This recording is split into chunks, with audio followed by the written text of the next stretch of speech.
दोस्तों क्या कुंभ मेला में आप भी नहाने गए थे? भाई पानी नहाने लायक नहीं था कुंभ में। क्या बात कर रहे हैं?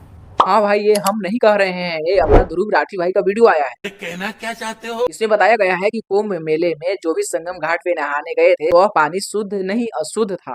अरे बाप रे, ये तो धोती खोल रहा है। और हो भी क्यों ना दोस्त, क्योंकि इस तरह के लोग जो उसमें काम करें।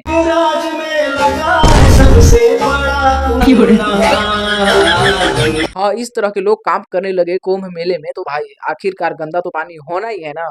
टपा इसीलिए हम नहाए नहीं थे दोस्त, सिर्फ पानी छिटक कर रह गए और आखिर में परिणाम तो यही हुआ ना। सीपीसीबी ने सीधे तौर पर कहा कि जितनी भी जगहों पर मॉनिटरिंग हुई उन सभी जगहों पर नदी का पानी नहाने लायक नहीं। तुम्हारे जैसे लोग इस देश के लिए श्राप है। ये देखिए दोस्तों, फर्क साफ दिखता है, एक के पास संस्कार है तो दूसरे के पास अहंकार। हाँ, यहाँ देखिए योगी जी को देखिए, योगी जी किस प्रकार से सनातन धर्म के एक बहुत बड़े संत हैं, उनको लेवल में बैठे हुए हैं। और एक है अखिलेश यादव, अखिलेश यादव को देखिए किस तरह से संत का लेवल वहाँ ऊपर में है लेकिन अखिलेश यादव का लेवल नीचे जमीन पे है। तो यहाँ से ही समझ सकते हैं कि सनातन धर्म का सम्मान किसने किया। कमेंट में बताइएगा।